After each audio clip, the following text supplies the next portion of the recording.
그가 또 조각목으로 번제단을 만들었으니 장이 5규빗이요 광이 5규빗이라 네모 반듯하고 고는 3규빗이며 그 네 모퉁이 위에 그 뿔을 만들되 그 뿔을 단과 연하게 하고 단을 노수로 쌌으며 단의 모든 기구 곧 통과 부삽과 대야와 고기 갈고리와 불 옮기는 그릇을 다 노수로 만들고 단을 위하여 놋 그물을 만들어 단 사면 가장자리 아래 두되 단 절반에 오르게 하고 그 놋 그물 네 모퉁이에 채를 꿰 고리 넷을 부어 만들었으며 채를 조각목으로 만들어 놋으로 싸고 단 양편 고리에 그 채를 꿰어 매게 하였으며 단은 널판으로 비게 만들었더라. 아멘. 할렐루야. 오늘은 번제단이라고 하는 제목을 가지고 같이 말씀의 은혜를 나누게 됩니다. 자, 화면을 좀 한번 보실까요? 성막의 문을 통과하고 나면 성막의 문을 통과하여 성막 뜰에 들어서게 되면 제일 먼저 우리가 만나는 것이 번제단입니다. 저기 불이 활활 타오르는 곳 있죠? 그곳을 번제단이다 그렇게 얘기를 합니다. 오늘 읽어드린 말씀을 보면서 번제단에 대해 하나하나 설명드리도록 하겠습니다. 다음 화면을 좀 보여주시기 바랍니다. 번제단을 확대해 놓은 것입니다. 그래서 1절 말씀에 보니까 번제단의 모양과 크기를 설명하고 있는데요. 가로 세로가 5규빗이다 라고 말씀하고 있습니다. 가로 세로 5규빗이면 2.5m 정도의 높이가 되는 정사각형 모양으로 되어 있다라는 것을 말씀을 드리고요. 높이는 3규빗이라고 했으니까 약 1.5m 정도의 높이가 된다라고 생각하시면 번제단이 크기가 대강 어느 정도 되는구나 라고 짐작이 가실 수 있습니다. 2절 말씀에 보면 번제단 네 모퉁이에는 뿔을 만들고, 저기 뿔이 있죠? 그 뿔을 번제단 이 단과 연결시키라 그렇게 말씀하고 있습니다. 그 다음에 3절 말씀에 보면 번제단에 필요한 도구들이 있습니다. 왜냐하면 동물을 잡아 불로 태워야 하기 때문에 많은 기구들이 필요합니다. 그 다음에 4절 말씀에 보면 놋 그물이 나옵니다. 이 놋 그물은 우리가 식당에서 고기를 구워 먹을 때 쓰는 석쇠와 같습니다. 그래서 불 위에 석쇠를 올려놓고 고기를 굽는데 단 안에 보면 석쇠가 있어요, 없어요? 보여요, 안 보여요? 예, 있죠. 보입니다. 그리고 저 놋 그물 밑에는 불을 피울 수 있는 나무 장작이 들어가게 됩니다. 그리고 5절로 6절 말씀에 보면 놋 그물을 꺼낼 수 있도록 만들었습니다. 그리고 7절 말씀에 보면 광야에서 채로 꿰어 저 번제단을 메고 다닐 수 있도록 하였습니다. 자, 이제 번제단을 통해 하나님께서 우리에게 주시고자 하는 그 메시지를 우리가 듣기를 원합니다. 사람이 하나님 앞에 범죄를 하게 되면 하나님 앞에 속죄죄를 드리게 됩니다. 그 모습을 우리가 레위기를 통해서 한번 좀 보기를 원합니다. 자, 레위기 4장 말씀으로 좀 가기를 원합니다. 출애굽기 다음이 레위기입니다. 레위기 4장 27절 말씀부터 좀 보겠습니다. 레위기 4장 27절 말씀부터 31절까지 제가 좀 봉독해 올리겠습니다. 만일 평민의 하나가 여호와의 금령 중 하나라도 부지 중에 범하여 허물이 있었다가 그 범한 죄에 깨우침을 받거든 그는 흠없는 암염소를 끌고 와서 그 범한 죄를 인하여 그것을 예물로 삼아 그 속죄제 희생의 머리에 안수하고 그 희생을 번제소에서 잡을 것이요 제사장은 손가락으로 그 피를 찍어 번제단 뿔에 바르고 그 피 전부를 단 밑에 쏟고 그 모든 기름을 화목제 희생의 기름을 취한 것 같이 취하여 단 위에 불살라 여호와께 향기롭게 할지니 제사장이 그를 위하여 속죄한즉 그가 사함을 얻으리라. 아멘. 자, 오늘 레위기 4장 말씀을 보면서 사람이 하나님 앞에 범죄하게 되면 첫 번째, 흠없는 암염소를 끌고 와서 그 머리 위에 안수한다 라고 기록되어 있습니다. 그 머리 위에 안수하는 이유는 내 죄가 이 동물에게로 전가된다 라고 하는 그런 의미에서 동물에게 안수하는 겁니다. 그 다음에 안수한 후에 동물을 번제소에서 잡습니다. 그리고 세 번째는 제사장은 손가락으로 그 피를 찍어, 어떤 성경에 보니까 네 손가락이라고 말씀하고 있습니다. 손가락으로 피를 찍어 번제단 뿔에 바르고 그 피 전부는 단 밑에 쏟고 고기는 단 위에서 불사르게 됩니다. 그렇게 하게 되면 오늘 말씀해 보니까 그러면 그가 사함을 얻으리라, 그렇게 기록되어 있습니다. 지금 이 장면을 보면서 우리가 퀘스천 마크가 드는 게, 왜 제사장은 손가락으로 피를 묻혀서 단 뿔에 바를까? 왜 그럴까? 그 이유가 어디 있을까? 라고 하는 퀘스천 마크가 생기게 됩니다. 자, 말씀 볼까요? 예레미야서 17장 1절 말씀 보니까 유다의 죄는 금강석 끝 철필로 기록되되 그들의 마음판과 그들의 단 뿔에 새겨졌거늘 이라고 기록되어 있습니다. 죄가 어디에 새겨져 있습니까? 마음과 단 뿔에 새겨져 있다라고 말씀하고 있습니다.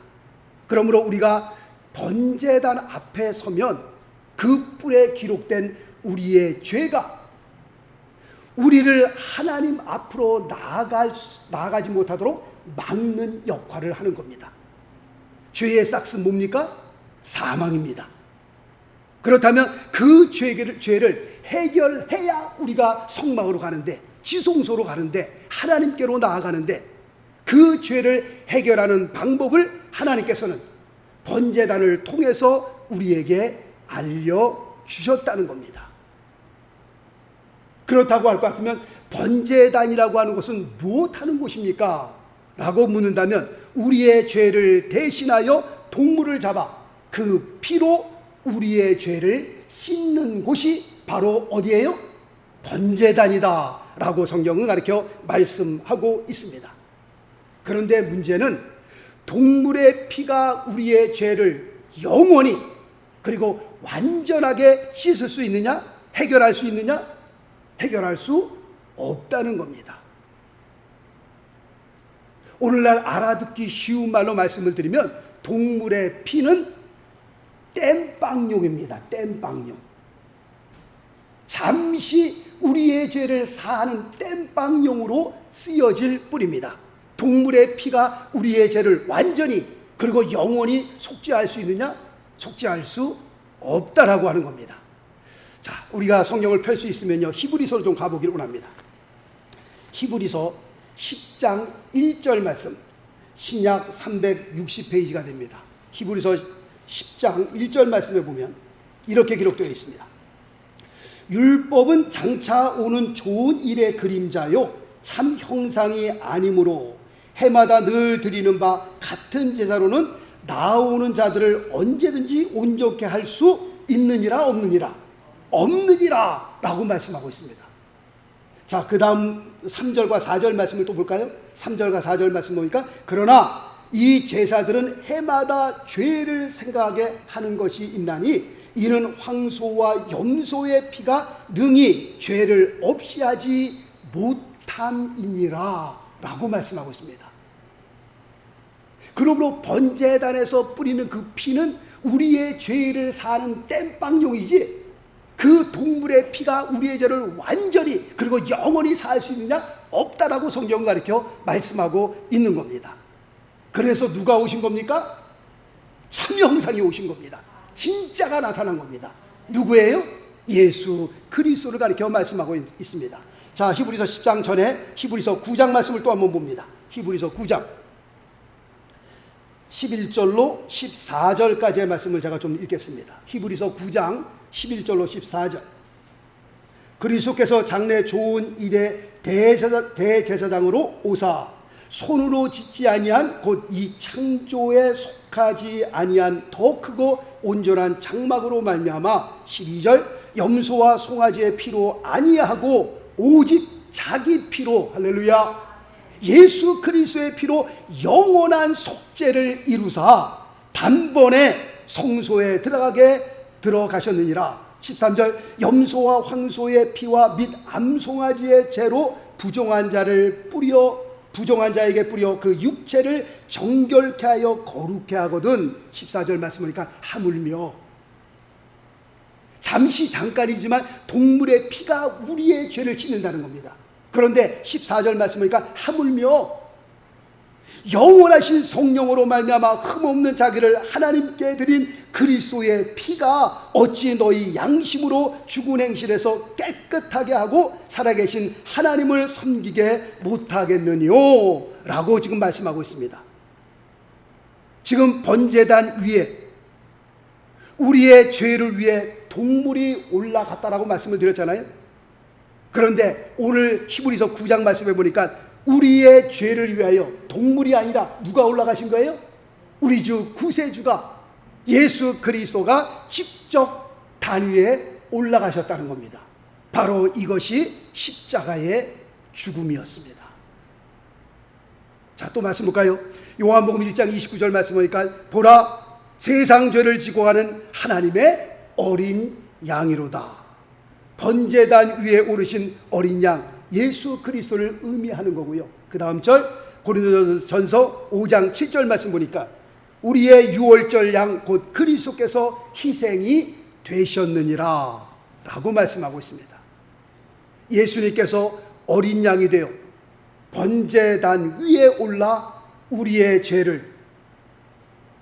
우리의 그 죄를 위해서 희생당하셨다라고 성경 가르쳐 말씀하고 있는 겁니다. 무슨 말씀인지 이해하시겠어요? 아멘이십니까? 아멘. 자, 말씀 볼까요? 출애굽기 38장 4절 말씀 보니까 이렇게 기록되어 있습니다. 단을 위하여 놋 그물을 만들어 단 사면 가장자리 아래 두되 단 절반에 오르게 하고 라고 되어 있습니다. 다시 한번 화면을 좀 볼까요? 화면을 보시면 제물을 놓을 놋 그물을 번제단에서 절반을 오르게 하라 그렇게 말씀하고 있습니다.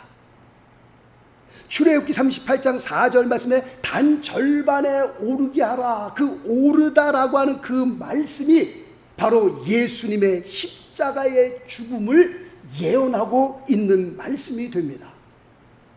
자, 말씀 볼까요? 요한복음 13장 32절 말씀 보니까 내가 땅에서 들리면 요 들린다라고 하는 것 노 그물을 단 위에 반 절반에 오르게 하라 같은 의미입니다. 내가 땅에서 들리면 모든 사람을 내게로 이끌겠노라 하시니 이것이 바로 예수님의 십자가의 사건이요 이것이 녹그릇을 단 절반에 오르게 하라 라고 하는 그런 말씀의 의미가 되는 겁니다. 자, 또 말씀 볼까요? 요한복음 3장 14절로 15절 모세가 광야에서 뱀을 든 것 같이 같은 의미입니다.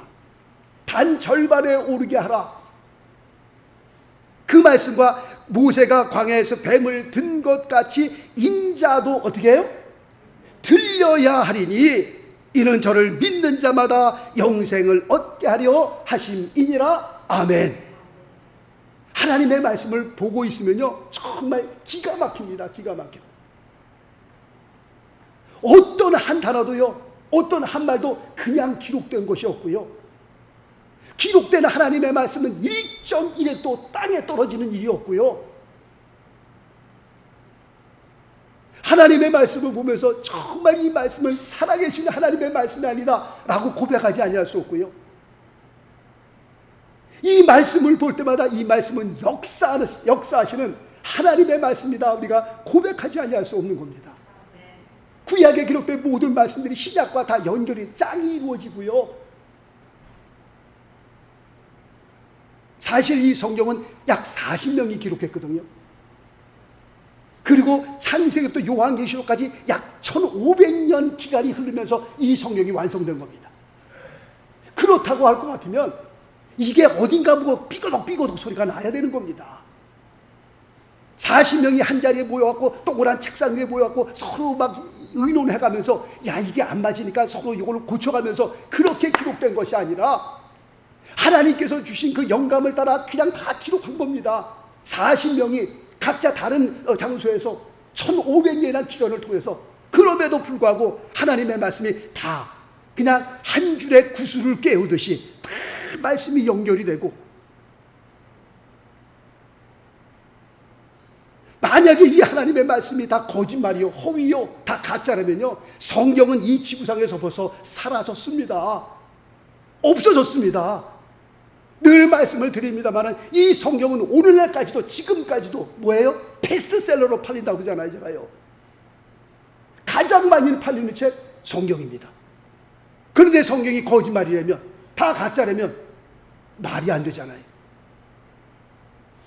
어떤 한 단어도, 어떤 성경도 땅에 떨어지는 법이 없고요, 그 말씀 그대로 이루어지는 생명을 담고 있는 말씀이고요, 이 말씀이 능력이 있는 말씀인 줄로 믿습니다. 정말 성경을요, 몇 독을 하셨는지 모르겠지만 성경을 읽으면 읽을수록 한 독을 하고 두 독을 하고, 우리 교회 권사님 가운데 한 분은 1년에 6독 하시는 분도 있어요. 정말 이 성경 읽으면 소설책 같으면야 읽으면 재미없으니까 한 1, 2독 하고 난 다음에 다 집어 던질 거 아니겠어요? 그러나 이 안에는 뭐가 있어요? 하나님의 생명이 담겨 있고요, 구원이 담겨 있고요, 능력이 담겨 있고요. 말씀드리잖아요. 어떤 분은 요한계시록을 강의하시는 어떤 전문적으로 강의하는 어떤 목사님, 요한계시록만 1000번을 읽었대요. 통독을 했대요. 그런데도 모르겠대요. 또 읽으면 또 새롭고, 또 읽으면 또 새롭고, 그 말씀 앞에 무릎 꿇게 되고요, 정말 하나님의 말씀이 생명을 담고 있다는 것을 정말 느끼지 아니할 수 없다라고 고백하는 목사님을 들었습니다. 인자가 들려야 하리라. 모세가 뱀을 든 것 같이 인자도 들려야 하리라 라고 하는 그 말씀, 번제단의 그 놋 그물을 단의 절반 위에 오르게 하라. 예수 그리스도의 십자가의 죽음을 예언하고 있는 말씀이 되는 겁니다. 저희 옛날 어렸을 때는요, 동네 구멍가게에 외상이라는 것이 있었습니다. 외상. 요즘도 있는지 모르겠어요. 그래서 그 주인이요, 노트에다가 이름을 적어놓고 그 다음에 라면을 갖고 오고 소주 한 병 갖고 가고 그 다음에 뭐 갖고 가면 다 적습니다. 100원, 200원, 300원 다 적습니다. 그래갖고 달 말이 돼갖고선 월급을 타게 되면 그 얼마예요? 그러면 다 계산해서 24,000원입니다. 뭐 3만 원입니다. 그러면 그 돈을 다 지불합니다. 그러면 그 주인이요, 연필을 가지고 그 옆에 있는, 자기 이름이 옆에 있는 100원, 200원, 300원, 400원을 다 지워요. 다 이렇게 새카맣게. 예수님의 십자가의 죽음이 바로 우리의 죄에 대한 외상값을 다 지불한 것이었습니다. 예수님께서 십자가에서 뭐라고 말씀하세요? 다 이루었다라고 말씀하잖아요. It is finished. 무슨 말씀입니까? 내가 너의 외상값을 다 갚았다라고 하는 그런 의미가 됩니다. 자, 말씀 보겠습니다. 히브리서 10장 19절 말씀 보니까, 그러므로 형제들아, 우리가 예수의 피를 힘입어 성소에 들어갈 담력을 얻었나니 라고 말씀하고 있습니다. 성소에 들어가는 것, 특별히 그 지성소, the most holy place, 지성소와 아무나 들어가는 것 아니거든요. 피가 없이 들어갔다는 죽습니다. 죽임을 당하는 겁니다. 그런데 오늘 히브리서 10장 19절 말씀 보니까 우리가 성소에 어떻게 들어가요? 담대히 들어가는 거예요.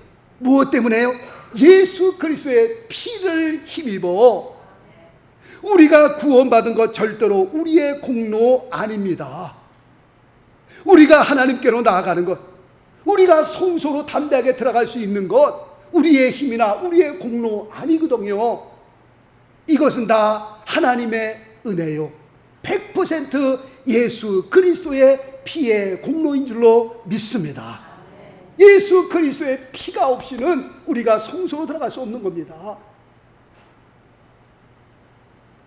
유월절 양의 그 피를 문설주와 임방에 다 바르고 난 다음에 그 죽음의 사자가 그 피를 보고 넘어가잖아요. 패스오버 유월절이라고 그러잖아요.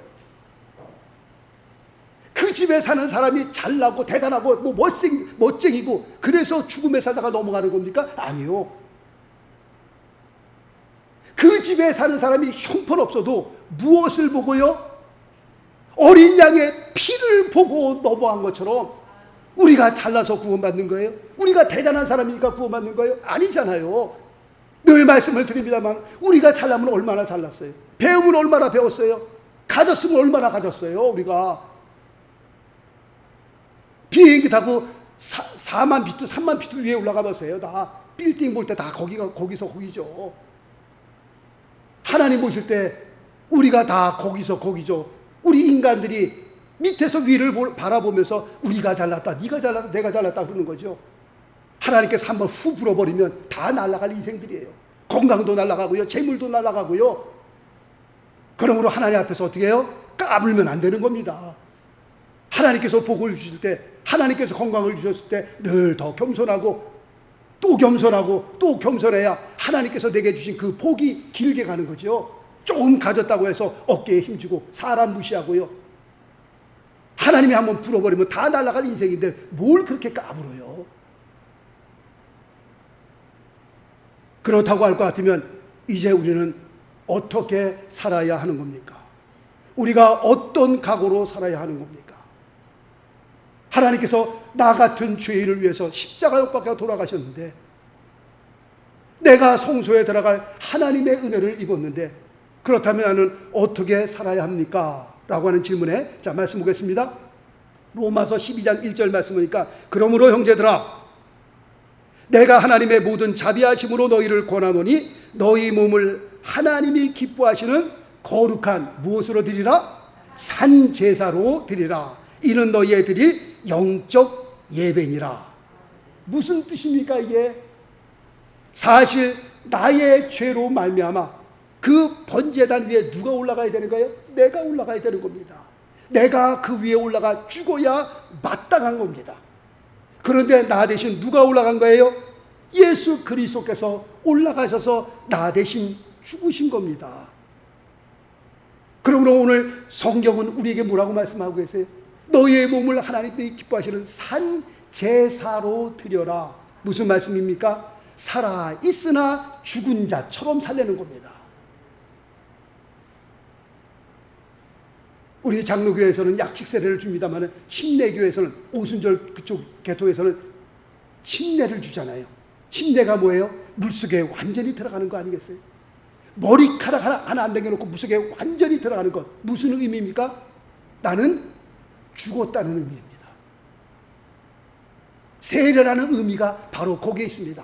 완전히 실오라기 하나 안 남겨놓고 완전히 내가 물속에 들어가면서 주님 나는 죽었습니다 이제. 그리고 물속에서 올라올 때 어떻게 해요? 누가 올라오는 거예요? 작은 예수가 올라오는 겁니다. 그래서 우리를 뭐라고 불러요? 크리스찬이라고 부르잖아요. 크리스찬. 크리스찬의 뜻이 뭐예요? 크라이스트 라이크. 예수를 닮은 자. 그래서 우리를 리틀 크라이스트라고 그러잖아요. 세례의 의미가 거기 있는 겁니다. 오늘 산제사라고 하는 그 의미가 거기에 있는 겁니다. 나는 이 세상에 있어요 없어요? 없는 겁니다. 세례를 받은 사람은 이제는 이 세상에 나는 죽은 사람입니다. 그러므로 산제사라고 하는 그 말의 의미는 너가 살아있으나 죽은 자처럼 살아라 라고 하는 그런 의미가 이 안에 있는 겁니다. 지금 이 말씀을 사도 바울은 또 이렇게 설명했습니다. 자, 갈라디아서 말씀 보겠습니다. 갈라디아서 2장 20절 말씀 보니까 내가 그리스도와 어떻게 해요? 함께 2000년 전에 갈보리산에서 예수님 십자가가 돌아가실 때 혼자 돌아가셨는 줄 알았더니 아니라는 거예요. 사도 바울이 풀이하기를 내가 그리스도와 함께 십자가에 못 박혔나니 아멘이십니까? 나는 2000년 전에 예수 그리스도와 함께 죽은 자예요. 나는 이 세상에 나는 있어요 없어요? 없어요. 나는 그런즉 이제는 내가 산 것이 아니요 오직 내 안에 그리스도께서 사신 것이라. 그 다음 화면 보시겠습니다. 이제 내가 육체 가운데 사는 것은 나를 사랑하사 나를 위하여, 나 같은 죄인을 위하여, 나 같은 사람을 위하여 자기 몸을 버리신 예수님께서 단 위에 올라가셨잖아요. 나 대신 번제단 위에서 죽으셨잖아요. 자기 몸을 버리신 하나님의 아들을 믿는 믿음 안에서 사는 것이라. 아멘. 자, 이제 말씀을 정리해 볼까요? 번제단을 통해 하나님께서는 우리가 첫째 어떻게 해요? 어떻게 살라고 말씀하고 있어요? 살아있으나 어떻게 해요? 죽은 자처럼. 죽은 자가 뭐 그렇게 말이 많아요. 죽었는데. 죽은 사람이 뭐 그렇게 까다롭습니까? 하나님께서 너희의 몸을 하나님이 기뻐하시는 산제사로 드리라 그러잖아요. 그러므로 예수 그리스도를 내가 영접하고 구원받은 하나님의 백성들은 이제부터는 나는 없는 겁니다. 이 세상에 나는 없이 누구만 있는 거예요? 예수 그리스도만 있는 겁니다. 그러므로 살아있는 것처럼 보이나 나는 어떻게 해요? 그리스도와 함께 죽은 자다. 이 세상에 나는 없는 자다. 그렇게 알고 사셔야 합니다. 두 번째로는 이제 내 삶은 내 것이 아니라 나를 위해 돌아가신, 그리고 내 안에 계신 예수 그리스도의 것이다 라고 말씀하고 있는 겁니다. 그러므로 성막을 보면서 번제단을 우리가 떠올릴 때, 아, 번제단은 나 같은 죄인을 위해서 내가 사실 번제단 위에 올라가 죽어야 되는데, 그 더럽고 추한 죄 때문에 내가 죽어야 되는데 예수 그리스도께서 대신 죽으신 곳이구나. 번제단을 볼 때마다 어떻게 해요? 하나님 앞에 감사해야죠. 하나님의 은혜구나. 그러므로 나의 남은 생 하나님의 일을 위해, 나라를 위하여 산 제사로 하나님 앞에 드려질 수 있게 돼야 되고요. 그 다음에 이제는 내가 산 것이 아니라 내 안에 살아계신 예수 그리스도 내 내가 사는 것이구나.